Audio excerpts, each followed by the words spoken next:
மீதியான பழைய சாதம் தண்ணி ஊற்றி வச்சுருக்கேன். அதில் பருப்பு வேக வச்சு எடுத்திருக்கேன், துவரம் பருப்பு. உங்களுக்கு எந்த பருப்பு போடணுமோ அது போட்டுக்கலாம். பருப்பு வேக வச்சுருக்கேன். சாப்பாடு தண்ணி ஊற்றின சாப்பாடு எடுத்து வச்சுருக்கேன். சின்ன வெங்காயம் எடுத்திருக்கேன், நீங்கள் பெரிய வெங்காயம் கூட போட்டுக்கலாம். பச்சை மிளகாய் 1, கருவேப்பிலை 2 ஸ்பூன், சாம்பார் தூள் 3 தக்காளி. இந்த சாப்பாட்டில் இருக்க தண்ணியை எடுத்து புளிஞ்சு எடுத்து வச்சுக்கணும். இந்த தண்ணியை அப்படியே ஊற்றிடக்கூடாது. சாப்பாடை புளிஞ்சு தனியாக எடுத்துக்கலாம். குக்கரில் எண்ணெய் ஊற்றிருக்கேன். எண்ணெய் சூடாயிட்ருக்கு. அதில் கடுகு சேர்த்துடலாம். கடுகு பொரிஞ்சது கொஞ்சம் ஜீரகம், வெங்காயம் முழுசாகவே போடுறேன். இல்லை கருவேப்பிலையும் சேர்த்துடலாம்.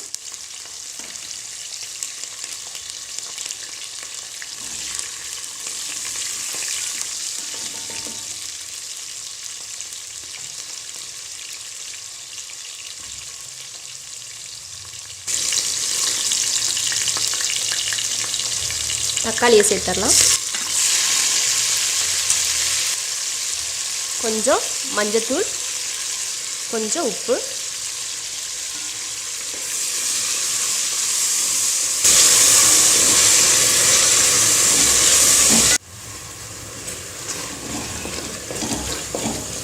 தக்காளி வதங்கிடுச்சு. இதில் சாம்பார் தூள் சேர்த்துடலாம். சாம்பார் தூள் போட்டாச்சு.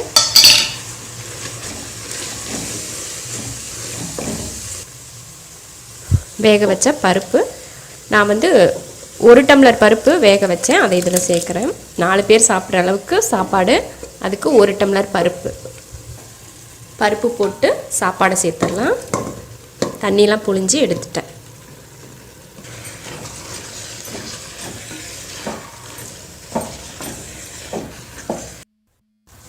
இதில் 2 டம்ளர் தண்ணி ஊற்றிடலாம்.